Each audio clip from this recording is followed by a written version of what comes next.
Bonjour amis téléspectateurs d'Afrique Sport TV, bienvenue dans votre rubrique Légende. J'espère que vous êtes en train de passer un très bon week-end. Nous allons dédier ce numéro à une légende du football ghanéen, Souley Ali Muntari, un ancien joueur du Milan AC, de l'Inter de Milan qui a marqué le football ghanéen, mais en même temps le football africain. Comme vous le savez, nous allons vous raconter une anecdote de Souley Ali Muntari lors de la Coupe du Monde 2014 qui a eu lieu au Brésil et il a montré carrément sa générosité en distribuant de l'argent à des pauvres qui habitaient dans les quartiers favelas au Brésil, dans les quartiers pauvres. Et Souley Ali Muntari était quand même un joueur qui était très généreux. Parfois, les footballeurs africains sont critiqués d'être très égoïstes, mais ce jour-là, il a tout à fait montré le contraire en distribuant de l'argent à des pauvres qui vivaient au Brésil. Et pourtant, il était venu pour la Coupe du Monde, prestigieuse Coupe du Monde 2014, avec l'équipe nationale du Ghana qui était éliminée en quart de finale par l'Uruguay. Et Souley Ali Muntari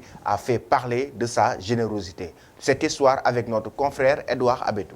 Elamine, les rumeurs disent souvent que les footballeurs sont des êtres égoïstes, dénués de générosité. Souley Muntari a prouvé le contraire 2 jours avant une rencontre capitale face à l'Allemagne lors de la Coupe du Monde 2014 au Brésil. Le milieu de terrain ghanéen ne fait pas que livrer de belles prestations en Coupe du Monde. Il avait rendu aussi service à la communauté brésilienne en se baladant dans les quartiers les plus pauvres pour distribuer de l'argent. Le Ghanéen s'était octroyé une petite escapade seul dans les rues du quartier pauvre de Maceo, à proximité du camp de base du Ghana au Brésil. C'était une belle occasion pour les locaux de prendre des photos ou d'obtenir des autographes de la part du milieu de terrain du Milan AC de l'époque.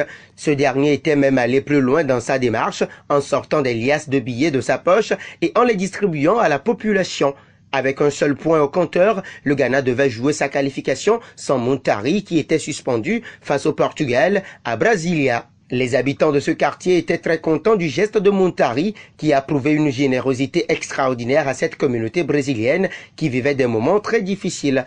Pour rappel, international ghanéen depuis 2002, Souley Muntari a 80 sélections en équipe nationale. Son caractère trempé lui a valu des bas dans sa carrière. Par exemple, une suspension durant la Coupe du Monde 2014, juste avant le match Portugal-Ghana. Il reste néanmoins un joueur de qualité. Juste après sa première saison à l'Inter Milan, Muntari a remporté le Scudetto, qui est le prix décerné au vainqueur de la compétition annuelle de la Ligue italienne de football. À son arrivée à l'Inter Milan, il devient une pierre angulaire du milieu de terrain, aux côtés d'Esteban Cambiasso et de Javier Zanetti, et il a marqué le but de la victoire face à la Juventus au match aller et auteur d'une passe décisive pour Mario Balotelli au match retour, mais il ne peut confirmer lors de la deuxième saison qui était assez mauvaise pour lui. En janvier 2011, il est prêté avec option d'achat à Sunderland, mais à cause d'un prix de transfert trop élevé pour le club, l'agent de Souley dévoile à Sky Sport qu'il y a très peu de chances de voir les Black Kids de le faire signer cette saison. Ainsi, Muntari doit revenir en juin à l'Inter Milan. Fin janvier 2012, il est prêté au Milan AC.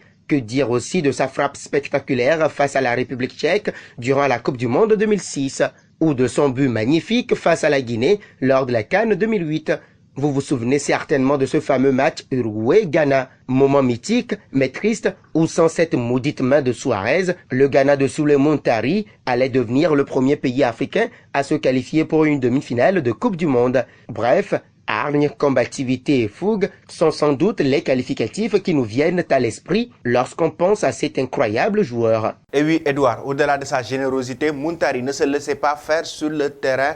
Il a plusieurs fois décrié le racisme dans le football, un combat qu'il a su mener durant toute sa carrière. Chers amis téléspectateurs d'Afrique Sport TV, c'était tout pour votre rubrique Légende. Avant de vous quitter, la question concernant Souley Ali Muntari, selon vous, quel est le championnat ou bien l'équipe qui vous a le mieux marqué durant toute sa carrière? Merci et bonne journée.